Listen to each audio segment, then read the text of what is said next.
I'd like to call to order the City of Sonoma Planning Commission meeting for Thursday, January 31st, 2019.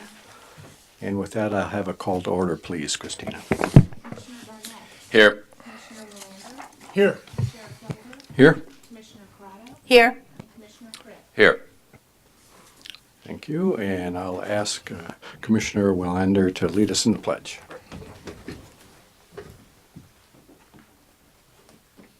I pledge allegiance To the flag of the United States of America, to the republic for which it stands, one nation, under God, indivisible, with liberty and justice for all.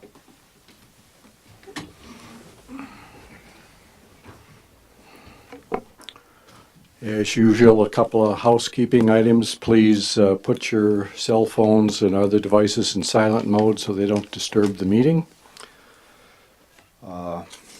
There's only one item on the agenda, so I don't think we'll have to worry about continuing beyond our allotted time. But if there's a decision made by the Planning Commission on that item, it may be appealed to City Council. That appeal must be filed with the city within 15 calendar days of the Planning Commission's decision. With that, we'll move on to item number 3, which is comments from the public. This is, at this time, members of the public may comment on any item not appearing on tonight's agenda. It's recommended that you keep your comments to 3 minutes or less. Under state law, matters presented under this item cannot be discussed or acted upon by the Planning Commission at this time. For items appearing on the agenda, the public will be asked to make comments at the time the item comes up for consideration.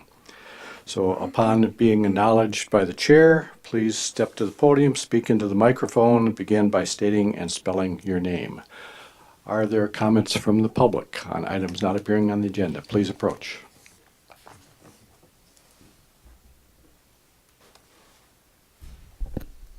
Mr. Chairman, my name is Greg Hans, Hanss. I am the Executive Vice President of Hospitality for IMH Corporation, and we are the owners of MacArthur Place Hotel. It was brought to my attention that there were some questions last week about the progress of the property, and I wanted to come to address that and give an update of the progress of the property. The scope of our project is quite extensive. We are doing a full renovation of the barn building, all of the guest rooms at MacArthur Place, and creating a new event center on property. That work all began in September and is scheduled to conclude in March and April and is phased over the course of that time. There was also some question last week about the use of the lot adjacent to MacArthur Place, which is a lot that we have been permitted to use for storage containers and for parking for the construction crew. So we are, weather permitting, on schedule to complete in March and April the project, and hope to have obviously some of the containers and some of the overflow debris removed from that. There was some cement material and asphalt material last week that the city brought to my attention. It's material that we are actually have been recycling, and so it was stored on that lot. We did remove it immediately so that it seems that it was causing some concerns because it was visually unappealing, and so we made that removal right away. But we have been using that space for some of the recyclable materials that will be, moved off-site and recycled. So we look forward to continuing, being a great neighbor, and we want everyone in Sonoma to be very proud of MacArthur Place, and look forward to, we'd be happy to show anyone the project in process or when complete, but just wanted to provide that update from a timing standpoint. Thank you, Greg. Appreciate your comments. Thank you.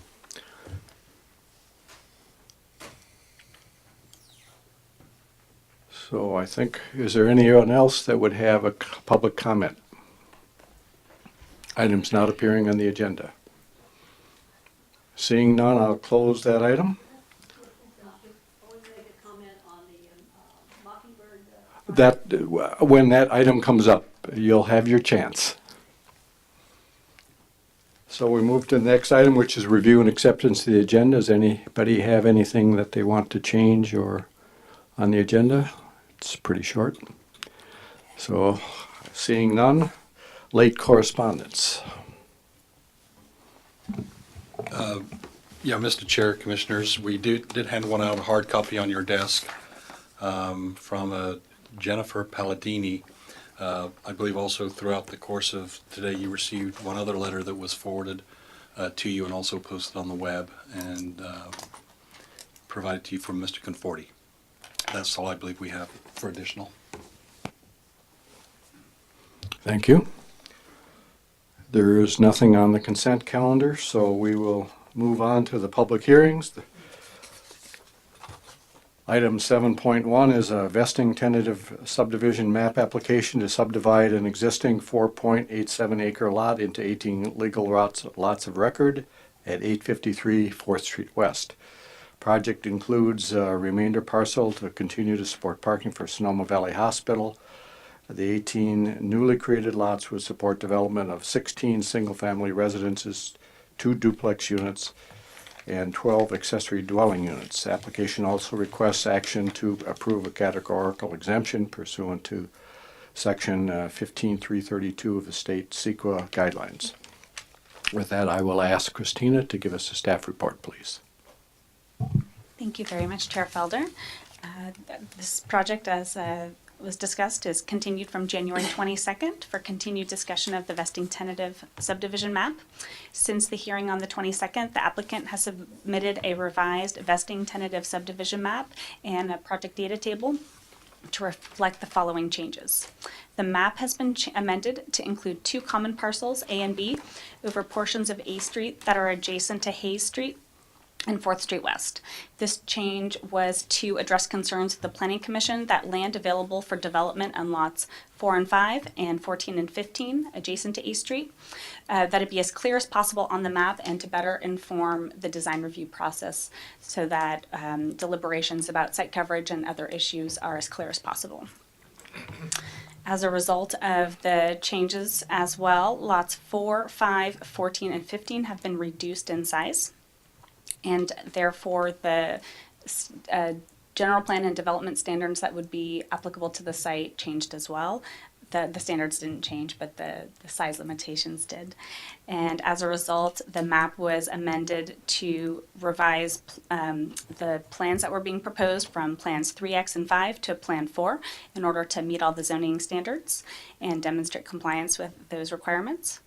Also, the front setbacks have been revised to show an average front setback of 25 feet in compliance with the development code.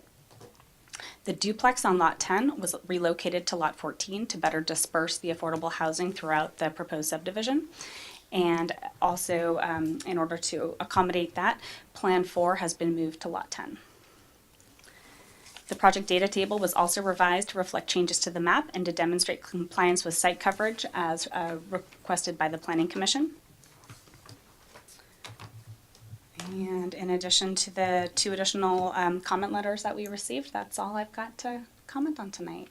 Thank you, Christina. Questions of staff? Yes. I'm sorry, the affordable housing lot moved from 10 to 14? Correct. And was there one more switch that I didn't quite pick up on? So the duplex unit is 5, Plan 5. Is that right? So basically the plans shifted. So originally the duplex unit was, shown on lot 10, and so the proposed plan that was on lot 14 switched correspondingly to the other lot. Okay, thank you. Any other questions?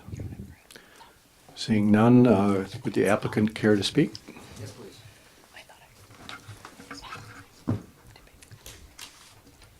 Good evening, Chair Felder, members of the Planning Commission. Trent Sanson here on behalf of De Novo Homes. And as mentioned before, sincerely thank you all very much for your willingness to allow another special meeting for us this evening to show you how we've been able to address the primary concerns that were brought up at the last Planning Commission session. So I don't have a whole lot to what Christina has added, but I just wanted to go through a little bit just kind of to help illustrate. The TVs aren't on, but is this showing up on your guys' screens? Not yet. Let me try this one. Maybe. I had the HDMI. Maybe that. Oh, there we go. Excellent.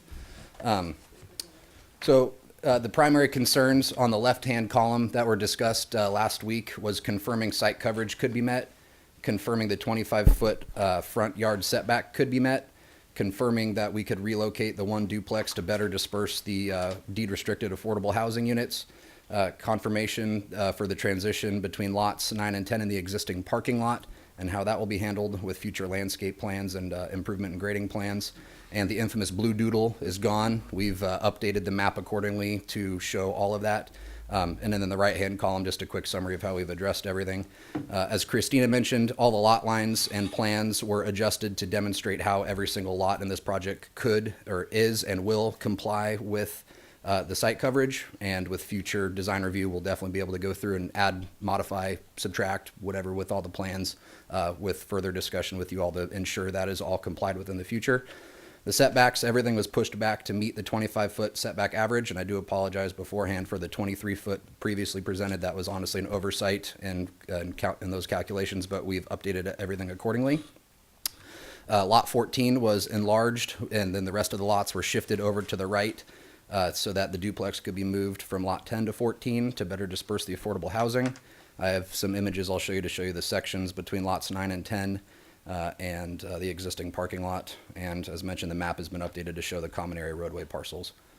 This is the updated data table that we've provided to city staff and should be in your packet this evening to show how everything has been updated, that right now it is and will comply with site coverage, setback requirements, etc. Here's the data table showing all of the front yard setbacks and then how they average to just over 25 feet. Here's the updated preliminary development plan that shows the duplex being moved to lot 14, and then the other lots updated accordingly to show plans that would fit on those lots. Here are the site sections for lots 9 and 10 to show the conditions between how they would be treated with the existing parking lot, subject to final review with grading and improvement plans in the future. Infamous blue doodle has become this in the map, so we've confirmed the square footage of these common area private roadway parcels to serve for the private alley in this community. And with that, sincerely, thank you all for your time. I know you had to go out of your way to schedule this special meeting, so I do thank you all for your extra time and consideration. We do concur with staff's continued recommendation for approval, and we're here to answer any further questions or comments that come up. So thank you all very much. Does anyone have any Anybody's tired, we have questions coffee. for the applicant? Seeing none, thank you, Thank you. Trent. So I would open it up for public comment then of others in the audience that would care to speak on this item.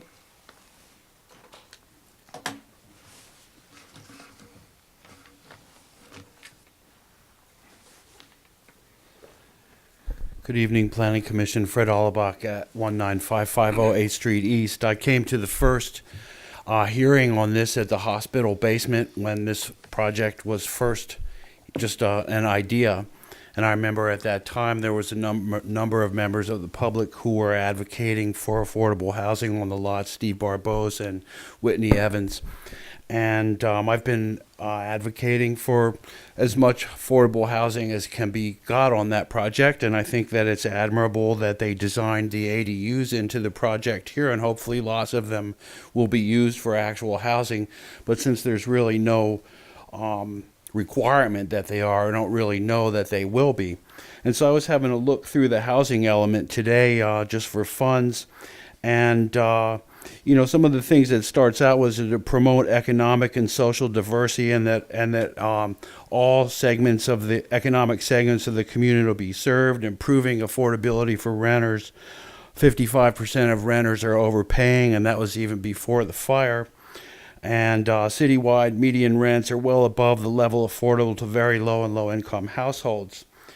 I saw that from 2009 to 2014, 112 out of 353 RENA units were built, and of those, 96 were market rate, 15 were moderate, and 1 was low income. So Sonoma got a fairly substantial deficit of low and very low income in their RENA situation. And so I had asked last time that maybe of the 4 affordable units, two of them are 100% area median income and 2 are 120%, that one of them be 60% very low and one be 80%, which is low. And that would comply with the housing element. And I think the city needs to be more assertive to get the very low and low income housing that the housing element and the general plan calls for. And I don't think that's a very big ask. And at the last hearing, the city attorney mentioned that, if changes made and the project financially infeasible, that it would be up to the city to prove that and not the developer. And so I think that's a reasonable ask that 2 of those units be 60 and 80% AMI, and if that's going to be financially infeasible, then that the city would prove that it's not, because it doesn't seem to me that it would be. That's my opinion. So that's what I would ask, and I guess I'm about out of time. So I've been hammering away on this affordable housing theme, and maybe this isn't the right project for it. So I know, DeNova has done a nice job on the spring specific plan, and so that's my last second. Thank you, Fred.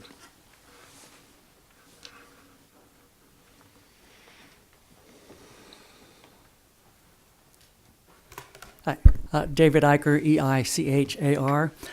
First, thanks for all of the work in the Planning Commission. I know some of you, it's your last one. And especially on this project, I think you've done a lot of due diligence and asked a lot of questions and delved into this, and that's very much appreciated. And so I do have some comments. I did send off an email. I think in terms of the ADUs, one thing, a condition of approval, to make sure that in the CCNRs there is there's no restrictions on rental of those units. So hopefully that can be done. And I think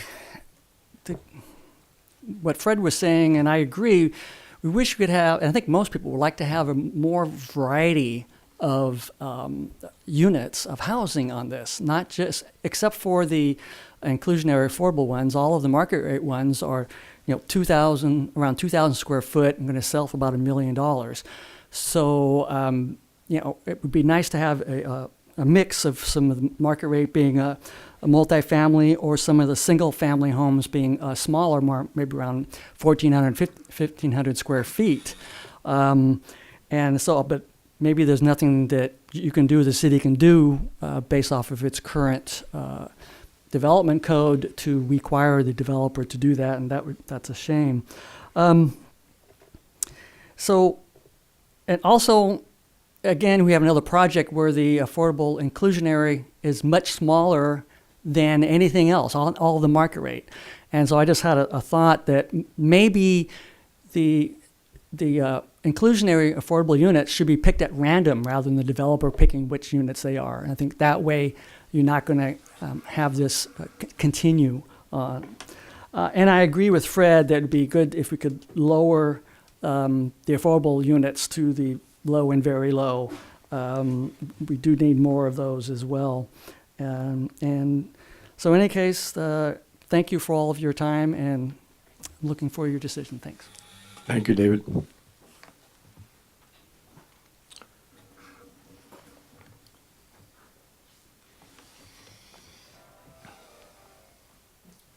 My name is Marilyn Pearson, P-E-A-R-S-O-N. Could you make sure that you speak into the microphone?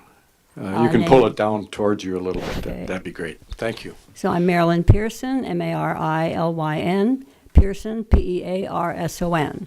And I'm a property owner and live on 409 Betancourt Street. So right around the back of the big property being under discussion. So I'm concerned about affordable housing, but especially workforce housing. So I agree with David, and I've read what his comment was at one of the other meetings. Complete in agreement. Concerned about traffic, but I'm willing to put up with traffic if there is workforce housing, because we need housing for the people who live and work in the city, not for people who are going to commute to San Francisco. So that's my comment. We need workforce housing. Thank you very much. Thank you.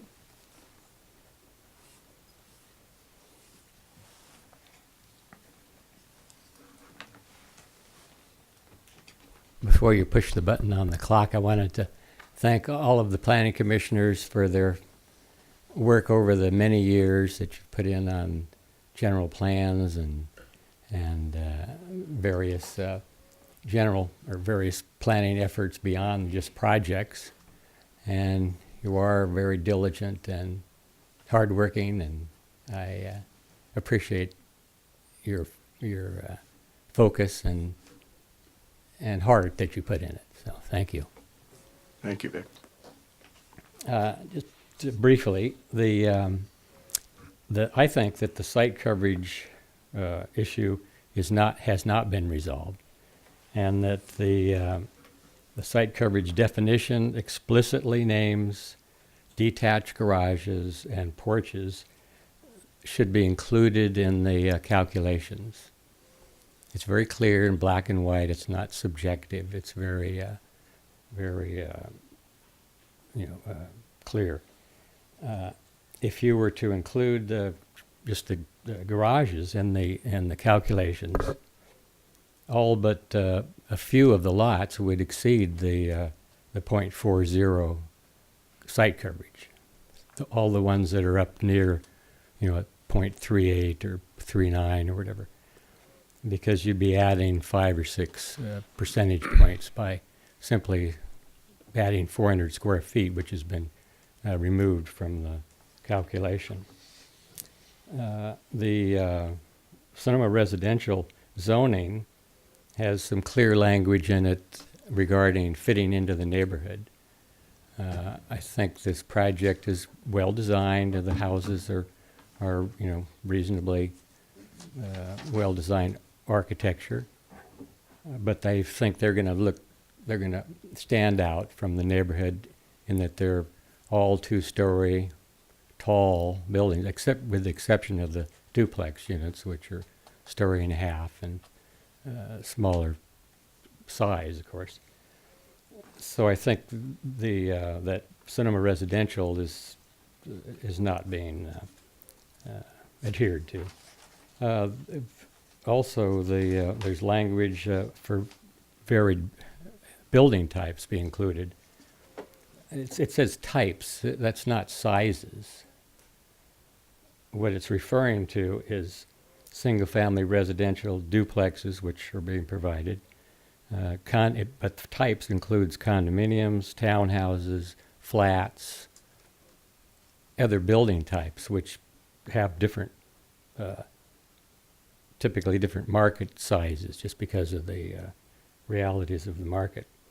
The general plan housing element supports that concept as well. I think it would be a good condition of approval to ask that their 4 duplexes be substituted for 3 of the larger homes. It would result in still conforming with the density. And I have a question. Do the common interest development with a vesting tentative map, does a project with fee simple parcels that are owned by the homeowners association still allow for a common interest development vesting tentative map? Thank you. Thank you, Vic.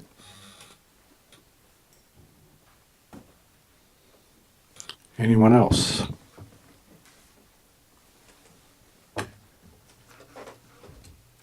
My name is Michelle Jourdain, and I live at 419 Betancourt Street. It's Michele Jourdain, Jourdain. On December 13th, the architect mentioned that he was calling it Mockingbird Lane because they mimicked their surroundings and that they had planned to mimic the surroundings. And so far, the things that I've seen in the plans that they've shown and the drawings do not mimic the surrounding areas. There's very few homes in the area that are 2 stories. There's a handful.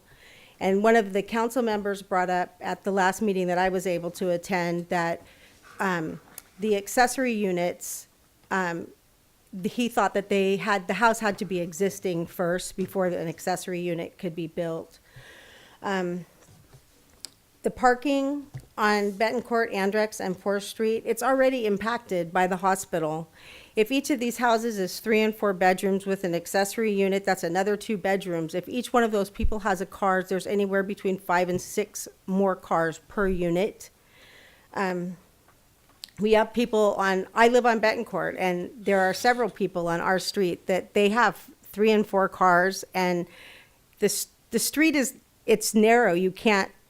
2 cars cannot go down it at the same time if there are cars parked on the street. The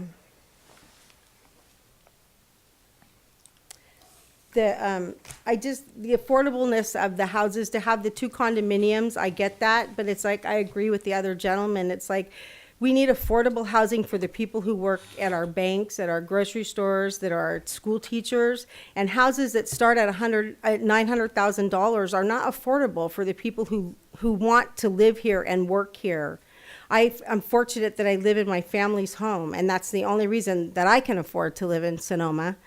And how many of the houses, and I'm sorry, I'm all over the place, but I'm passionate about this. I've lived in that house all my life. I've seen the different things. I fought the hospital to keep them from building a hospital back there with the heliport. And one of my fighting issues was, yes, I would rather see houses back there, but I would rather see affordable houses that people who work here can afford to buy, not people that are going to buy a house and then commute out of town. And I'm one of the people, I have to commute to do my job, and I hate it. I wish I could work here. But, and how many of the units that have the granny unit or the accessory unit in the back, how are you going to prevent them from turning those into Airbnbs, as opposed to saying that you're going to rent them to people who work here? So, but I mean, those are just concerns of mine. Is that I just feel like the architect, he showed us one plans, they were these grandiose 2-story buildings. He toned it down, and then the last meeting that I came to, the pictures that he showed, they were back up to the big, huge houses again. It's important that we need affordable housing in Sonoma. Thank you. Anyone else?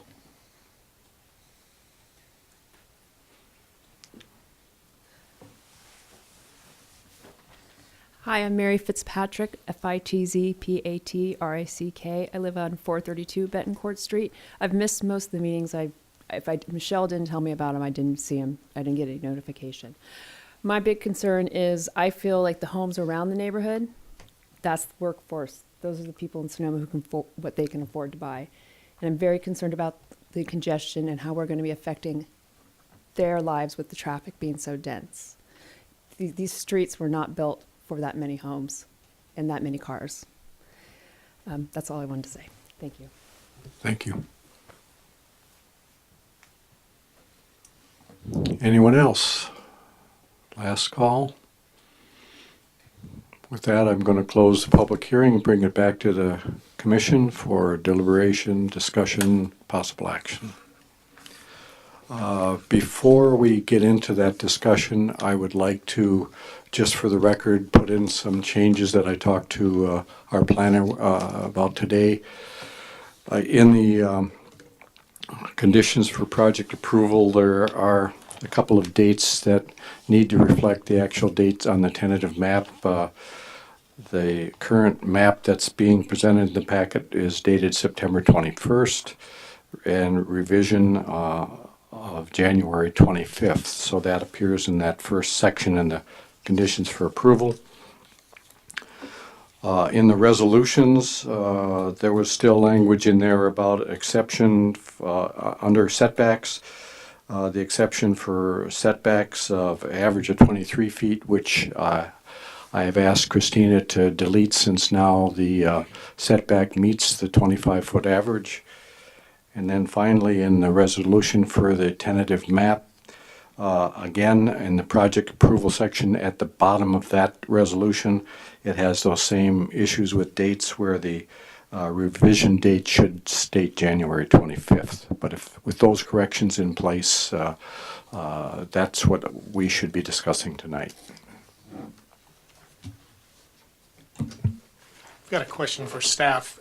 Could you please respond to the public's comment about the confusion about site coverage and whether or not the detached garages and porches are part of site coverage or not, please?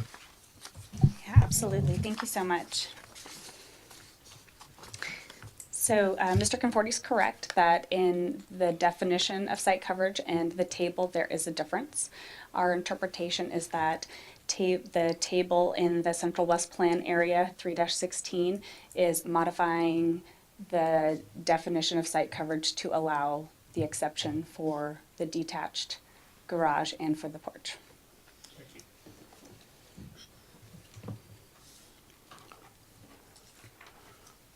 We're open for any other discussion.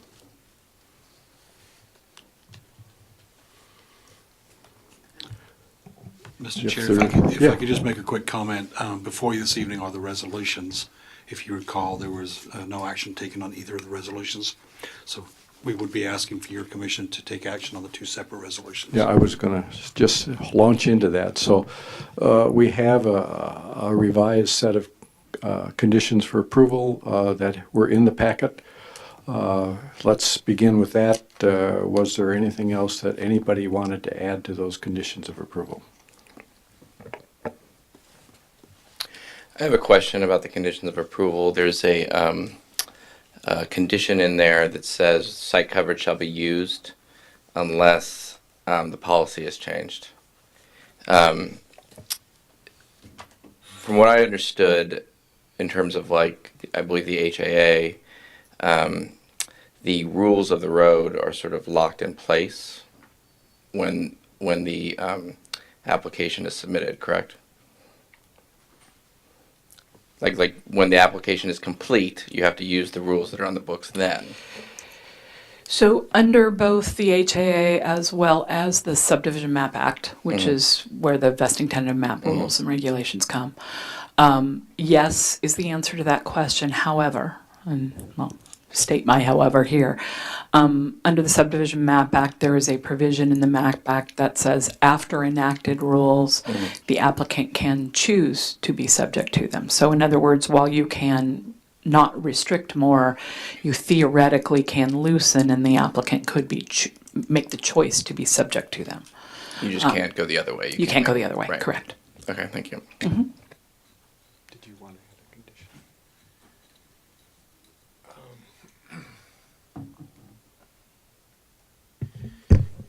Yes.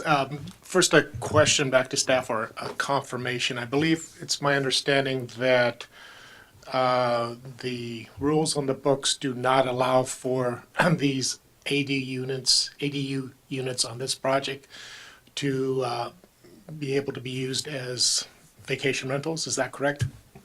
Yes, sir. You can use vacation rentals only in the PK district with a conditional use permit. So they are prohibited in all of our residential zones and also our commercial zones. And they're not allowed here anyway. Should your commission wish to have a condition of approval as far as an informative thing, that can be added in, but it's really just, it would be redundant, but at the same time educational. I would like to go ahead, and because of the expressed concerns by the public and for others that have stepped forward, I would like to go ahead and make that a condition. For redundancy, I'll confess to that, but for education. So I'd like to have that added, please. Would that, that's the rule, the law now, you can't have them, but let's say 10 years from now, a new city council changed that. Would Commissioner Wellender's condition protect these from that? It's a really good question. So normally conditions of approval, such as the one that you just described or was just suggested, are memorialized and contained within the CC&Rs for a project. So that would be the, for lack of a better word, enforcement mechanism. Generally speaking, an after enacted rule, let's say for the sake of argument, suddenly the city council, planning commission and the city council changed our rules to say they're allowed everywhere. However likely or unlikely that might be. While that would be the law applicable, the CC&Rs would still restrict that from occurring unless there was a change in state law that required it to be, that overruled those. which seems somewhat unlikely because it cuts sort of against that idea of providing housing. So I can't predict the future, but I could say it would be enforceable. Now, the city does not typically, as a city, enforce CC&Rs.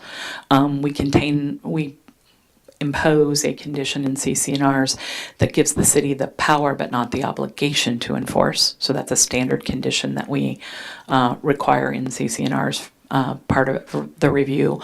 But it would allow the neighbors in the neighborhood to address the issue themselves as among neighbors and provide a mechanism for the HOA to deal with issues that come up relative to vacation rental of accessory dwelling units. Okay, thank you. But since we do have a restriction against vacation rentals in all residential zones, and we have an enforcement officer, that could likely fall under the purview of that person. Yes, absolutely. Right now that would. I think the question was posed to if the rules changed in the future, but today that is correct. Yes. So if everyone is in agreement to add that condition to the list. I'm not. I mean, I think I'd rather not be so. Again, because we don't know that won't change. The political climate, the economic climate, things might change where that becomes a desirable path to affordability for somebody. And for us to put an extra restriction on something when we already have other regulations in place, I don't see sort of making that more of giving this particular property a more permanent status in that way. I mean, I appreciate people's concern about that, and I certainly wouldn't support that usage here, but for us to force into this project's CC&Rs, that restriction seems to me to be overly restrictive and unnecessary, given that we do have existing regulations that govern that and an enforcement mechanism for that at this time. That's just my feeling on that. I think I would agree with that, actually, in the sense that the neighbors, the existing homes, if this law was repealed and everyone could have Airbnbs, the neighbors across the street could have them. And this particular project would be limited. It's just sort of a fairness issue, I think. Yeah, it would actually devalue those properties. Yeah. At that time, it would make them less valuable than. So. And it's probably very unlikely. Yeah, exactly. That this all happens, but yeah. I support that also. So, Commissioner Welder, can you live with that? We appreciate the sentiment. Yes, I can. Okay. All right, then let's move on to the first resolution in front of it, which is... I just wanted to say one thing. So I just want to say one thing. I've been passionately supportive of this project, as you all know, and I still am. But I do understand the need for affordable housing, and I'm not talking below market rate. I am a low-income household. I live in subsidized low-income housing. I know what is out there and what isn't. And it's very difficult to be in that position, and your choices are limited. To me, I used to have to validate low-income households. And to me, the federal law says low-income housing is 60 to 80% AMI. And very low is 30%. And I know that we cannot dictate what the costs are of your project. And I would never sit up here and say that. I'm just going to ask you in your heart to please understand that low-income housing is low-income housing for somebody who makes $40,000 a year so that they can afford it. I do believe in the law of supply and demand, which is why I'm so passionate about this project. And the more housing we have, the more affordability it will create. And I have to trust and believe in that process. Believe me, though, I am in the low income and I know what the need is. So that's all I want to say. Okay, thank you. So the first item on the table then is the categorical exemption under CEQA for this project. And so if there's any discussion on that, I'd appreciate that at this time, or otherwise I'll look for a motion. Well, I'll make the motion for a third time. Okay, Mr. Storer. So I'm going to make a resolution on 1-2019, the secret resolution to, let me see. Just read the title? Yeah. Okay. Just that first paragraph, right? A resolution of the Planning Commission of the City of Sonoma approving a categorical exemption pursuant to CEQA Section 15332, the infill development projects for the vesting tentative subdivision map at 853 4th Street West to subdivide a 4.87 acre lot into 18 lots. I'll second that motion. Is there further discussion? Seeing none, I'll call for a roll call vote, please. No. Yes. Yes. Yes. Yes. That's correct.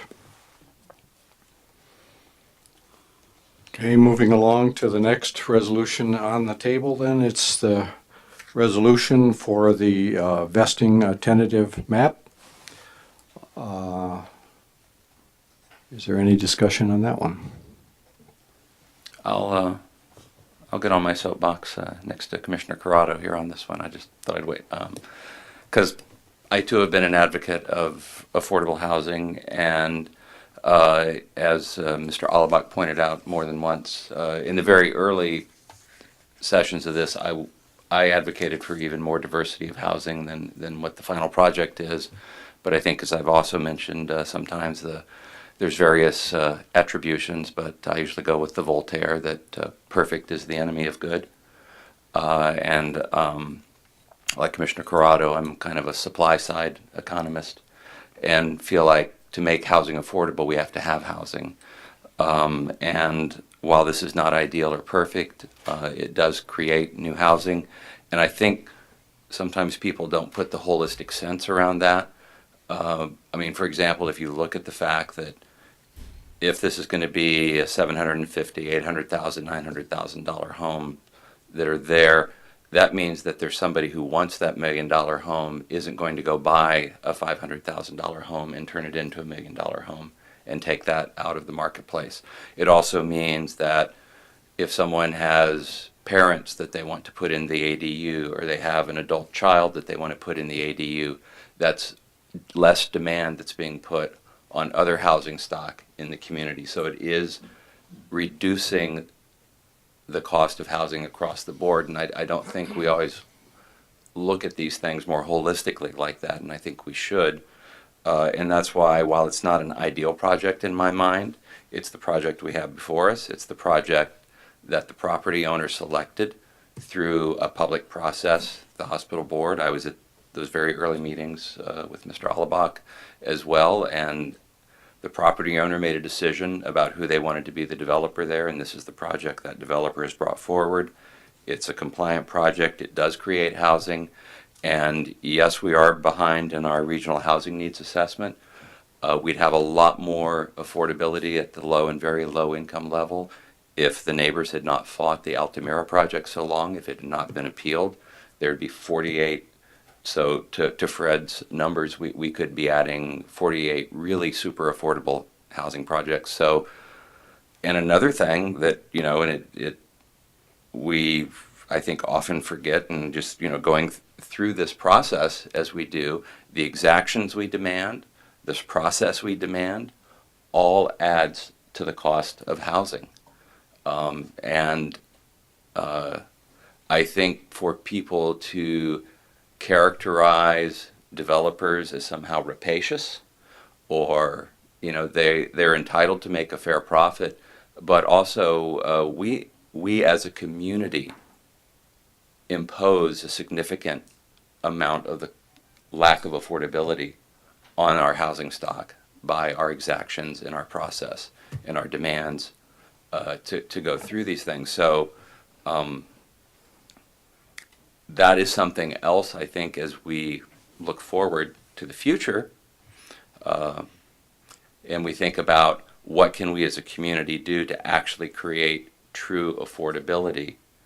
It's what can our government agencies here do, what can this commission do, what can our council do to streamline this process and not be put under the thumb, as many of you may have seen, that Governor Newsom filed his first lawsuit against Orange County for their failure to comply.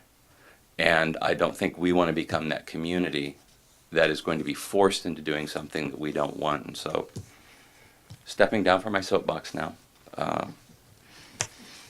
will turn it back to the chair. Okay, further discussion? I'm going to look for a motion. Will there be discussion after the motion? Yes, there will. All right.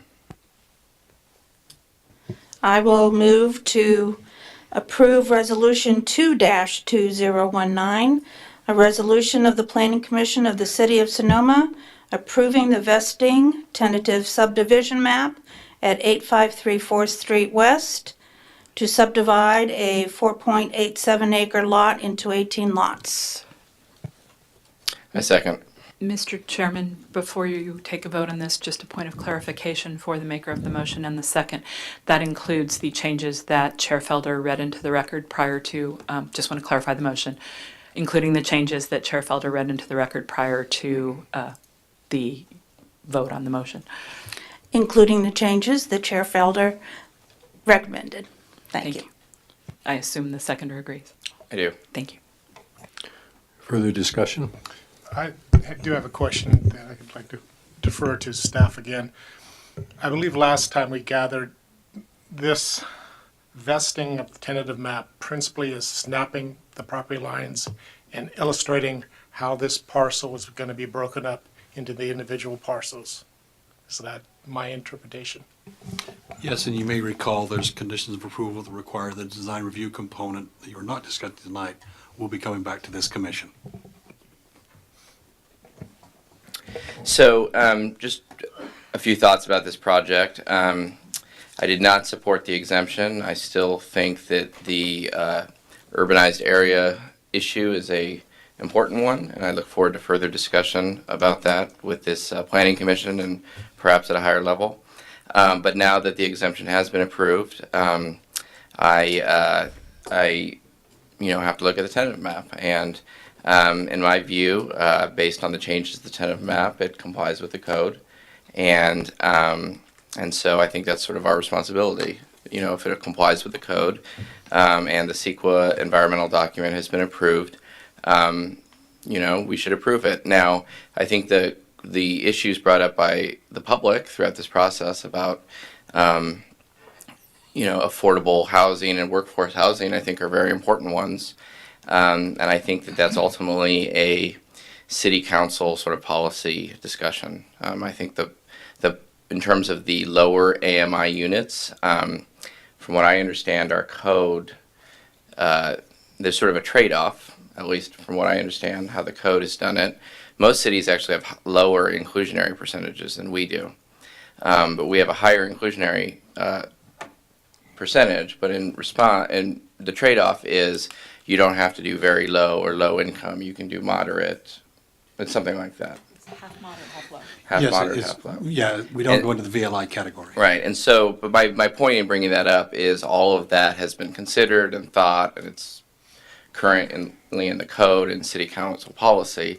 And so, in my view, if we want to change that, I welcome the discussion. I don't know if we want to or not, but it's a in my view, a city council policy discussion, and it currently complies with the code. In terms of Design, I mean, there are other, I mean, this is obviously coming back to us for design review, so, I mean, we aren't finished with this project. In terms of just how this process has gone, I mean, I've had issues with the process. I think this is a unique situation. The applicant has had 3 planning directors since this project started, and I think that David and Christina has done a great job with the project that they were handed. Any tweaks or changes I would have liked to make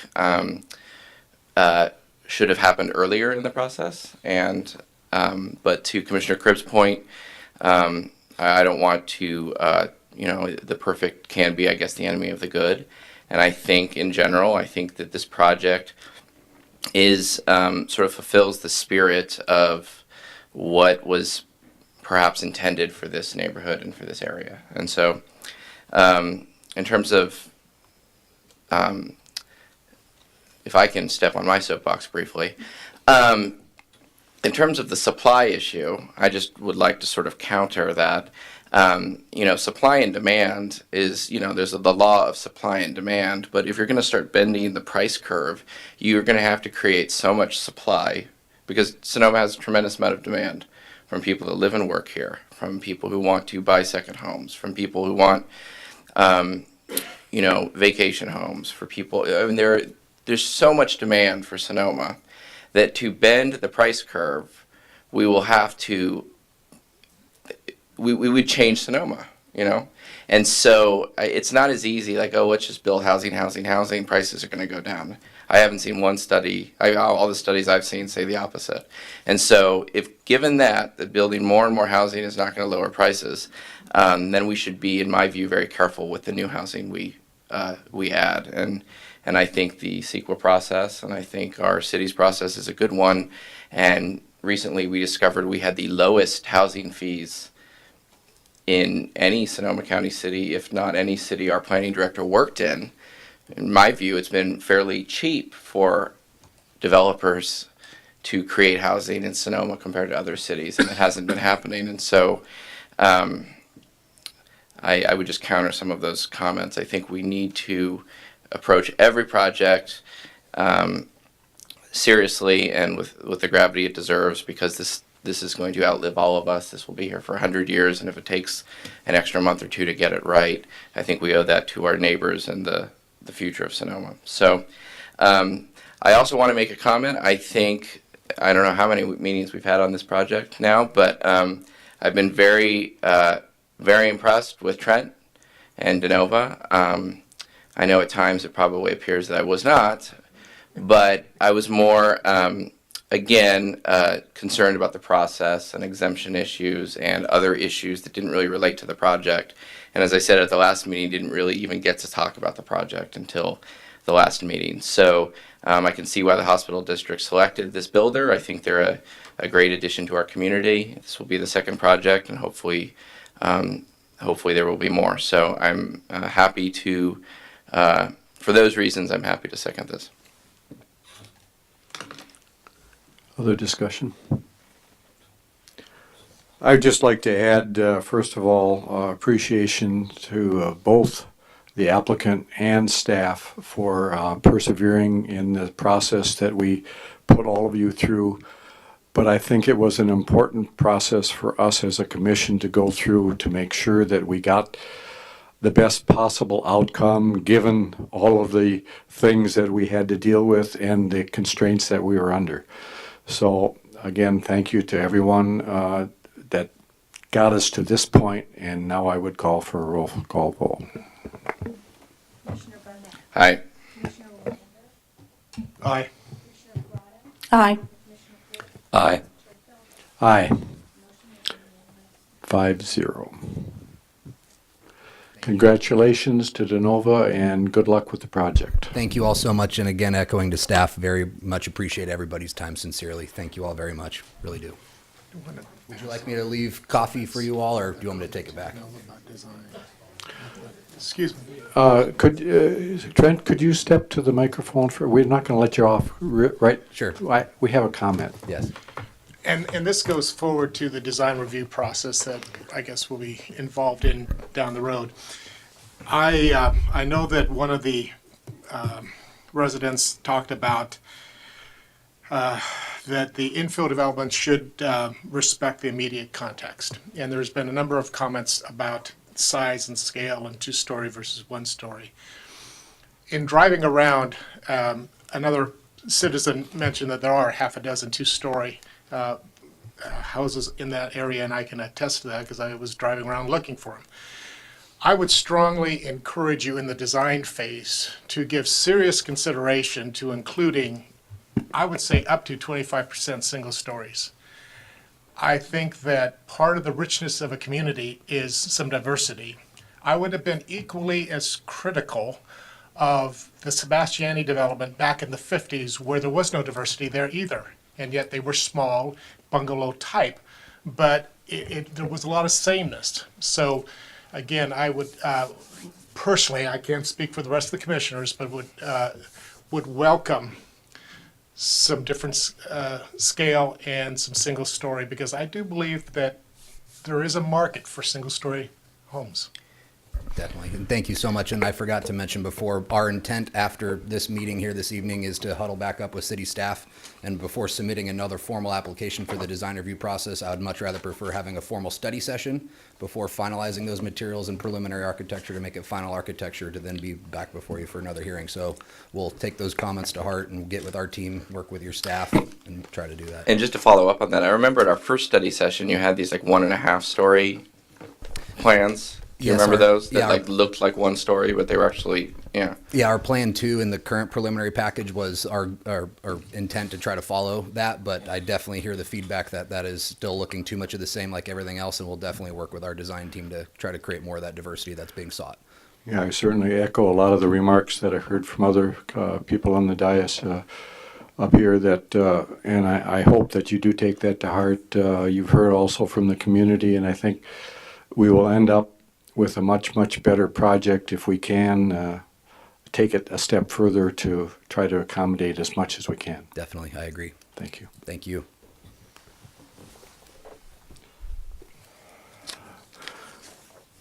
That concludes the public hearings, and there are no items for discussion, so we will move to issues update.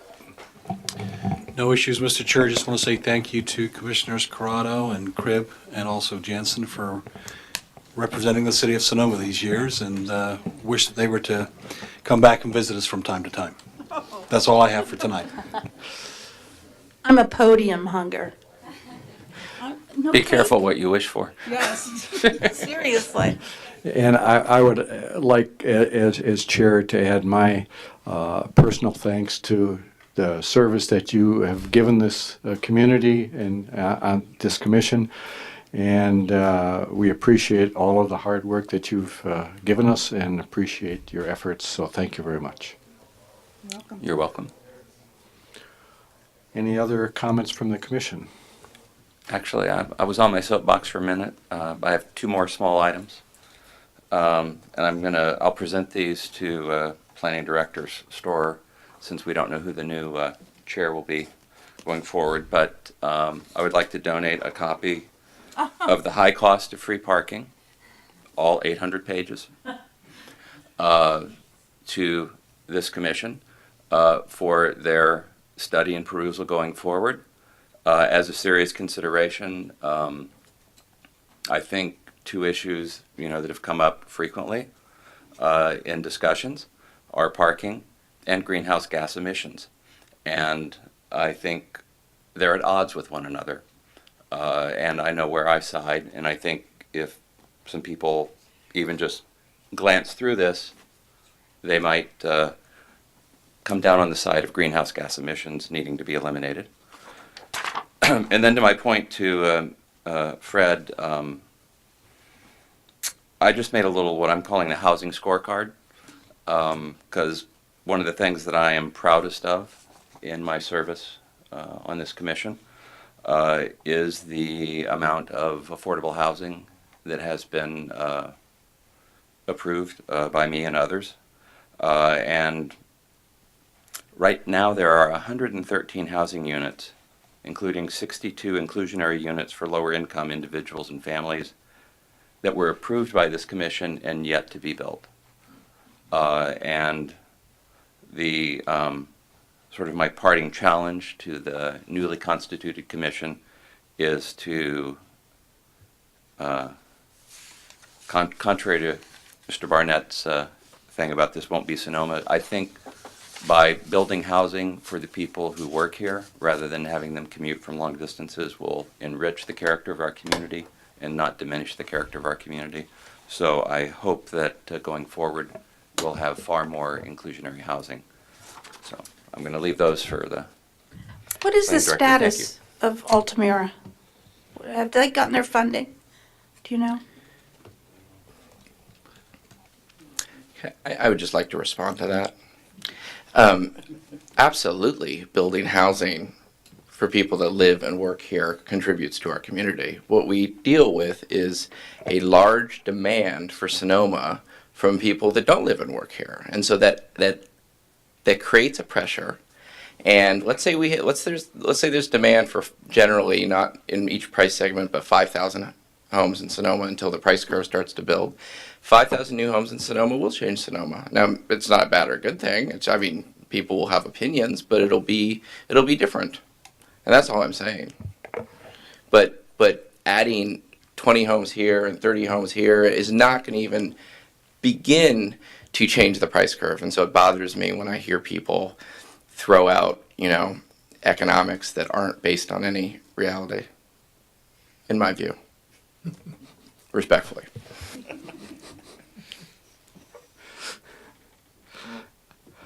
I was going to say something I can't remember. You move to dismiss? Oh, that's what I was going to say. What kind of moment was that? I don't know. It was one of those, yeah. So I think we're at the point where we can adjourn the meeting if somebody would like to move for that. Oh. I'm on a roll here. I'll move to dismiss, or to adjourn. And I'll second it since. All in favor? Aye. Aye. Aye. Carried unanimously.